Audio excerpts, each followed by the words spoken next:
Truth first அப்படின்னு போட்டிருக்கு. 4ஆம் வசனம் என்ன போட்டிருக்கு? கலாத்தியர் 2ஆம் அதிகாரம் 4ஆம் வசனம். This matter arose because some false brothers had infiltrated our ranks to spy on the freedom we have in Jesus Christ and to make us slaves. இது அன்னைக்கே பவுல் உயிரோடு இருந்த காலத்திலே வந்துருச்சு. சம் ஃபால்ஸ் பிரதர்ஸ், தேவனுடைய வசனத்தை வேறு விதமாக போதிக்கிறவர். இன்றைக்கி பெரிய பிரச்சனை என்ன சபையில்? ஞானஸ்நானம் எப்படி கொடுக்கறது? பல பாஷை, அந்நிய பாஷை பேசணுமா பேசக்கூடாதா? இதுதான் பிரச்சனை. மனம் திரும்புவதோ தேவனுக்கு சாட்சியாக வாழ்க்கை வாழ்வதோ யாருமே எதிர்பார்ப்பதே இல்லை. ஆவியிலே நிறைந்து ஆவியின் அபிஷேகத்தை நீ பெற்றிருக்கிறாயா? இதைத்தான் முக்கியமாக 99% பெந்தைக்கோஸ்தே ஆலயங்கள் உங்கள்கிட்ட சொல்லுவாங்க. ஆவியே இல்லை அப்படின்னு. நம்ம சகோதரர் மைக் அட்ஜஸ்ட் பண்ணுவார்ல, அவர் தான் சொல்கிறார், இந்த சர்ச்சில் ஆவியே இல்லை, அதனால் பெந்தைக்கோஸ்தே சர்ச்சுக்கு போயிட்டாங்க. நியாயமான வாழ்க்கை, ஆண்டவருக்காக வாழும் வாழ்க்கை இல்லை. இதைத்தான் அந்த கள்ள சகோதரர்கள் அப்படின்னு சொல்லி சொல்கிறார். மக்களை தப்ப விடாமல் வேறு வழியிலே இழுத்து போகிறார்கள். இன்றைக்கி தலைப்பு என்னென்னா truth first. This matter arose because some false brothers had infiltrated our ranks to spy on the freedom we have in Jesus Christ and to make us slaves. Echoes of the Jerusalem conference are heard repeatedly in Paul's letter to the Galatians. கலாத்தியருக்கு அவர் எழுதின நிருபத்திலே எருசலேமிலே ஒரு மாநாடு நடந்து சீஷர்கள்லாம் ஒன்றாக கூடி நாம் அடுத்து எப்படி இயேசுவின் போதனைகளை கொண்டு செல்வது, எப்படி இயேசுவுக்காக வாழ்வது, என்னென்ன கொள்கைகளை நாம் கடைபிடிப்பது அப்படின்னு, ஞானஸ்நானம் எப்போ கொடுக்கணும், எப்படி ஆவியிலே பிறப்பது என்றால் என்ன, இயேசு கிறிஸ்துவுக்காக வாழ்கிற வாழ்க்கை என்றால் என்ன, எப்படி நாம் வாழ வேண்டும், இதெல்லாம் அப்போ தான் புதுசாக தீர்மானம் பண்ணுறாங்க. Paul mentioned the yoke of slavery, reminding us of Peter's similar warning. The themes of liberty and bondage are repeated often. அப்போ சுதந்திரம், அடிமைத்தனம் இதை குறித்து பேசுகிறார். அதே மாதிரி அடிமைத்தனத்தின் சுமையை குறித்து பேசுகிறார். நாம் எதற்கு அடிமைப்பட்டிருக்கிறோம் என்பதை குறித்து பேசுகிறார். பாவம் செய்கிறவன் பாவத்துக்கு அடிமையாக இருக்கிறான், அவனுக்கு எந்த சுதந்திரமும் இல்லை. நியாயப்பிரமாணத்தை கடைபிடிக்கிறவன் ஒருவன் இயேசு கிறிஸ்துவை ஏற்றுக்கொள்ள வேண்டும் என்றால் அவன் முஸ்லீம் மாதிரி சுன்னத் பண்ணிக்கொள்ள வேண்டும். இன்றைக்கி முஸ்லீம் மதத்தில் நீங்கள் மாறணும் அப்படின்னா நீங்கள் உடல் பூர்வமான மாற்றங்களை செய்ய வேண்டும். வெள்ளை உடை தரித்து கொள்ள வேண்டும், சுன்னத்து செய்து கொள்ள வேண்டும், குல்லா வைத்து கொள்ள வேண்டும், தாடி வைத்து கொள்ள வேண்டும். இதெல்லாம் உடல் பூர்வமான மாற்றங்களை யூதர்களும் பின்பற்றினார்கள். யூதர்களும் இதே மாதிரி செஞ்சாங்க. அப்போ பவுலும் பேதுரும் இந்த மாதிரி மீட்டிங்கில் நடக்கும்போது உடல் பூர்வமான எந்த காரியமும் வேஸ்ட்டுங்கிறார் பவுல். கிரியை இல்லாத விசுவாசம் செத்துது, ஆனால் கிரியை மட்டுமே இருந்தால், விசுவாசம் இல்லாமல் கிரியை இருந்தால் ஒன்றுக்கும் பயனில்லை. உடைய கிரியையினாலே நீ எதையும் செய்ய முடியாது அப்படிங்கிறத நிரூபிக்கிறார். Today's Christian need to appreciate afresh the courageous stand Paul and his associates took for the liberty of the gospel. சுவிசேஷத்தின் சுதந்திரத்திற்காக பவுலும் அவரோடு கூட இருந்தவர்களும் தைரியமாக எடுத்த நடவடிக்கைகளை இன்றைக்கும் நாம் கிறிஸ்தவர்களாகி அதை நாம் புகழ்ந்து பாராட்ட வேண்டும். Paul's concern was the truth of the gospel.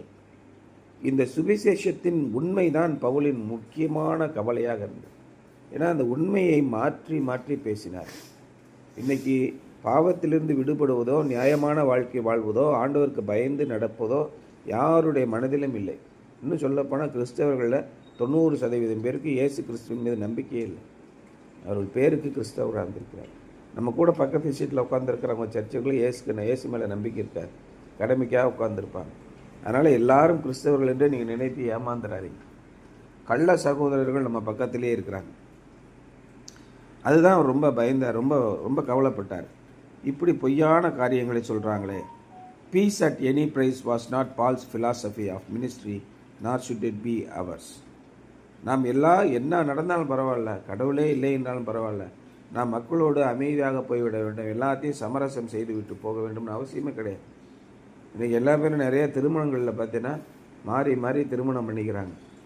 அப்போ யார் ஒரு பக்கம் இழுக்கிறாங்களோ அந்த பக்கம் தான் சமரசம் பண்ணி போக முடியும். நிறைய பேர் ஆண்டவரை விட்டு விலகி பல்வேறு விதமான இக்கட்டுகளையும் சூழ்நிலைகளையும் சந்திக்கிறாங்க. குடும்பங்கள் சீரழிந்து போவதுக்கு காரணம் என்ன? உங்கள் ஆண்டவர் இல்லைன்னா குடும்பம் அங்கே இருக்காது, அமைதி இருக்காது, சமாதானம் இருக்காது. இதுக்காக நம்ம ஆண்டவருடைய கொள்கைகளையும் கோட்பாடுகளையும் சுவிசேஷத்தையும் எப்படி நீங்கள் காம்ப்ரமைஸ் பண்ணி நியாயமான வாழ்க்கையை விட்டு விட்டு எங்கேயோ போனீங்கன்னா எப்படி சமாதானம் கிடைக்கும்? அதான் பிரச்சனையாகும். Ever since Paul's time, Paul காலத்திலிருந்தே the enemies of grace have been trying to add something to the simple gospel of the grace of God. எதிராளியானவன் என்ன செய்கிறான்? ரொம்ப எளிமையான சுவிசேஷத்தை இயேசு கொடுத்தார். மனம் திரும்புங்கள், பரலோக ராஜ்யம் சமீபமாக இருக்கிறது. இவ்வளோதான் இயேசு போதித்தது. ஒருவன் நீங்கள் மறுபடியும் மனம் திரும்பி குழந்தைகளைப் போல் ஆகாவிட்டால் தேவனுடைய ராஜ்யத்திற்குள் பிரவேசிக்க மாட்டேன். நீங்கள் மறுபடியும் பிறவாவிட்டால் தேவனுடைய ராஜ்யத்திற்குள் பிரவேசிக்க. இதுதான் இயேசு சொன்ன சுவிசேஷம். ரொம்ப ரொம்ப எளிமையானது. உங்களுடைய பொல்லாத வழிகளை விட்டு மனம் திரும்பி நேர்மையான வாழ்க்கை வாழுங்கள். இதைத்தான் ஆண்டவர் சொன்னார். இதை விட்டு விட்டு ஞானஸ்நானம் எப்போ கொடுக்கறது, எத்தனை மணிக்கு நான் போகிறது, சர்ச்சுக்கு போகிறது, எப்படி போகிறது, இங்கே எப்படி இருக்கிறது, அங்கே எப்படி என்னென்னமோ பிரசன்ட் பண்ணிக்கிட்டு இருக்கான். அதான் ரொம்ப பிரச்சனையாச்சு. Simple gospel of God's grace. They tell us that a man is saved by faith in Christ plus something, good works, the 10 commandments, baptism, church membership, religious rituals, and Paul made it clear that these teachers are wrong. என்ன சேர்த்துட்டான்? இயேசு கிறிஸ்துவை பற்றி பேசுறது விசுவாசம்லாம் உண்மைதான். அதோடு கூட நீங்கள் நற்காரியங்களை செய்ய வேண்டும், 10 கட்டளைகளை கடைபிடிக்க வேண்டும், ஞான ஸ்நானம் பெற வேண்டும், சபை உறுப்பினராக இருக்க வேண்டும், மத சடங்காச்சாரங்களை பின்பற்ற வேண்டும். இப்படி வரிசையாக வந்துக்கிட்டே இருந்தாங்க. ஏன்னா இந்த போதகர்களுக்கு வேறு வேலை இல்லை. ஆளுங்களை பூரா விட்டுட்டா திரும்ப சர்ச்சுக்கு வர மாட்டான். அவனை சேர்த்து வைக்கிறக்காக அடுத்தடுத்து ப்ரோக்ராம் போட்டுக்கிட்டே இருப்பான். Mid week prayer meeting, Thursday prayer meeting, Saturday fasting prayer, Sunday evening prayer meeting, Sunday morning prayer meeting, youth fellowship, அப்படியே போட்டுக்கிட்டே வரணும். அடுத்தடுத்து ப்ரோக்ராம் நடத்தால் தான் கட்டுக்கு ஒப்பாக இருக்கும். இதுக்காக நிறையா ப்ரோக்ராம் நடத்துவாங்க. உங்களுக்கு விருப்பம்னா அதில் கலந்துக்கங்க. ஆனால் இதெல்லாம் கலந்துக்கிட்டால் தான் நீ உண்மையான கிறிஸ்தவன்னு சொன்னான்னா ஃப்ராடு. இப்படி தான் சபை மாசமாக போச்சு. In fact Paul pronounced a curse on any person, human or angel, who preaches any other gospel other than the gospel of grace of God. இயேசு கிறிஸ்துவின் கிருபை என்ற சுவிசேஷத்தை விட்டுவிட்டு வேறு எதை போதிக்கிறவனாக இருந்தாலும் அவன் மனிதனோ அல்லது தேவதூதனோ அவன் நிச்சயமாக ஒரு சபிக்கப்பட்டவன் என்று சொல்லி. இன்றைக்கி என்ன சொல்கிறாங்க? மனம் திரும்புதலை விட்டு விட்டார்கள். நீங்கள் பணம் கொடுத்தீங்கன்னா உங்களுக்கு பணம் நிறையா கிடைக்கும், உங்கள் கடனை கர்த்தர் போக்குவார், உங்களுக்கு செழிப்பான வாழ்க்கையை தருவார், உங்களுக்கு இருக்கிற நோயை கர்த்தர் போக்குவார், உங்களுடைய பிள்ளைகளை ஆசீர்வதிப்பார், உங்களுக்கு வீடு கொடுப்பார். இதுதான் ஃபுல்லாக போதனை. 99% பாதிரியார்கள் போதிக்கிறது என்னென்னா, நீங்கள் நல்லா இருப்பீங்க, நல்லா வீடு கிடைக்கும், நல்லா சுகம் கிடைக்கும், சொத்து கிடைக்கும், கார் கிடைக்கும். நம்ம வீட்டில் வந்து நடுவில் கத்துறாம ஒருத்தன், உங்களுக்கு புது காரை ஆண்டவர் கொடுத்திருக்கிறார்கள். எப்படியெல்லாம் ஏக்கிற வேலைகளை செய்கிறார். நீங்கள் மனம் திரும்பி தேவனுக்கு உண்மையாக வாழ்கிறீர்களான்னு ஒருத்தன் கேட்குறான். அப்புறம் அது மாதிரி கேட்டால் அவன் சர்ச்சிலேருந்து ஓடிவிடுவான். அதனால் கேட்க மாட்டான், பயப்படும், ரொம்ப பயமாக இருக்கும். எல்லா பேரும் போயிட்டாங்கன்னா அப்புறம் நான் ஒண்டியாக தான் போதகம் பண்ணிட்டுருக்கேன்னு போதகருக்கு பயம். அதனால் எந்த இண்டிபெண்டன்ட் சர்ச்சிலையும் இந்த கேள்வியை மட்டும் கேட்கவே மாட்டான். நீங்கள் ஆவியினாலே ஏவப்பட்டு உற்சாகமாக கொதித்து பாடுங்கள், கைகளை தட்டி ஆண்டவரை துதியுங்கள், அல்லே லூயா அல்லே லூயா அல்லே லூயா சொல்லிக்கிட்டே இருப்பான். இதை அவங்ககிட்ட வந்து ஆண்டவர் கேட்டாரா? அதிக வசனிப்பினாலே தங்களுடைய ஜெபம் கேட்கப்படும் என்று அவர்கள் நினைக்கிறார்கள். அப்படி அல்ல அப்படின்னு இயேசு தெளிவாக சொன்னார். இயேசுவோடைய எளிமையான போதகம் என்ன? மனம் திரும்புங்கள், பரலோக ராஜ்யம் சமீபத்திருக்கிறது. நீங்கள் மனம் திரும்பி பிள்ளைகளைப் போல் ஆகாவிட்டால் தேவனுடைய ராஜ்யத்திற்குள் போக மாட்டீர்கள். நீங்கள் என்ன செய்ய வேண்டும் என்று இயேசு சொன்னார். நான் காவலில் இருந்தேன், நீங்கள் வந்து பார்த்தீர்கள். நான் பசியாக இருந்தேன், நீங்கள் எனக்கு ஆகாரம் கொடுத்தீர்கள். நான் வஸ்திரம் இல்லாது இருந்தேன், நீங்கள் எனக்கு வஸ்திரம் கொடுத்தீர்கள். நான் தாகமாக இருந்தேன், நீங்கள் என் தாகத்தை தீர்த்தீர்கள். இதையே நீங்கள் எல்லாருக்கும் செய்யுங்கள். இந்த சிறியரில் ஒருவனுக்கு ஒரு கலசம் தண்ணீர் கொடுப்பவன் அதன் பலனை அடையாமல் போக மாட்டான்னு சொன்னார். ரொம்ப எளிமையான கிருபையின் சுவிசேஷத்தை அவர் சொன்னார். இரக்கமுள்ளவர்களாக இருங்கள். இதெல்லாம் கணக்கெல்லாம் பார்க்காதீங்க, அடுத்தவங்களை நியாயம் தீர்க்காதீங்க. ரைட்டாக அவங்க அன்றைக்கி செஞ்சுட்டாங்க, விடுங்க, அவங்களுக்கு நல்லது செய்யுங்க. ஆனால் அவருடைய வழியை கற்றுக்கொண்டு அதிலே போய் வாழாதீர்கள். ரொம்ப எளிமையான பிரசங்கத்தை சொன்னார். இன்றைக்கி போதிக்கிறவர்கள் என்ன, இந்த உண்மையை விட்டு மற்ற எல்லா மாய்மாலங்களையும் செய்கிறார். அதான் இன்றைக்கி தலைப்பு, ட்ரூத் ஃபர்ஸ்ட். உண்மை என்னதென்று புரிந்து கொள்ளுங்கள். சம்திங் டு பாண்டர், நினைத்து பார்வதற்காக ஒன்று. Have you ever been tempted to pursue peace at any price instead of truth? Explain.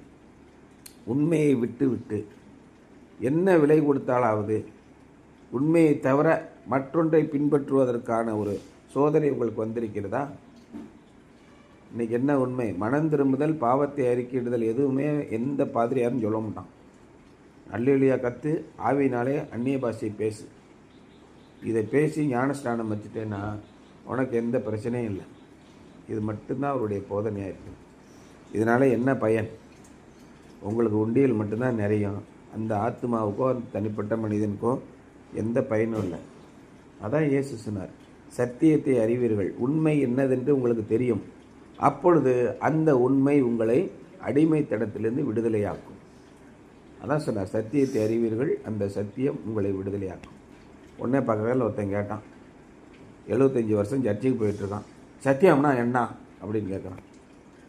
அடே எரும மாடே, இவ்வளோ நாள் கூட இருந்து ஒன்றுமே தெரியலையா? சர்ச்சில் வந்துக்கிட்டே இருப்பானுவோம், 25 வருஷமாக வருவான். சத்தியம்னா என்னான்னு தெரியாது. சத்தியம்னா என்னையா?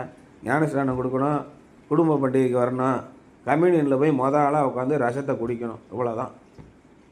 அது மட்டும்தான் அவன் மண்டையிலே இருக்குது. நான் ஜாகிறதுக்கு முன்னாடி எப்படியாவது கம்யூனியன் வாங்கிட்டு செத்துடணும். இந்த சர்ச்சில் எனக்கு ஒரு கல்லறைக்கு இடம் வேணும்னு காங்கிரீட் போட்டு தண்ணியை ஊற்றி வச்சுருக்கான் பாரு. எப்படி உருப்பிடுவான்? இதான் இவருடைய எண்ணம். இந்த சர்ச்சில் நம்மளை புதைச்சிட்டா பரலோகராஜ்யம் நேராக கிடைக்கும்னு நினைக்கிறோம். உண்மையை விட்டு விட்டார். உண்மை என்ன சொல்லுது? இரக்கம் உள்ளவர்களாயிருங்கள், கருணை உள்ளவர்களாயிருங்கள், அந்நியரை உபசரிக்க நாடுங்கள். இதெல்லாம் சொல்கிறார். நீங்கள் மனம் திரும்பி பிள்ளைகளைப் போல இருங்க. எப்படி சொல்கிறாரு? புறாக்களைப் போல் கபடற்றவர்களாயிருங்கள், சர்ப்பங்களைப் போல வினவுள்ளவர்களாயிருங்கள். இதெல்லாம் ரொம்ப எளிமையான போதனையை சொன்னார். இந்த உண்மையை மட்டும் விட்டு மற்ற எல்லா ஐக்கியத்தனத்தையும் பண்ணுவாங்க. சர்ச்சில் இருக்கவங்களாம் பார்த்து ஜாக்கிரதையாக இருந்துக்குங்க. ஆண்டவர்கிட்ட கேளுங்க, ஒரு விஷயம், ஆண்டவரே இது என்ன நடக்குது, என்ன விஷயம் அன்னு கேளுங்க. ஆண்டவர் உங்களுக்கு சொல்லிக் கொடுப்பார். சரியா? இதான் இந்த சிந்தனை.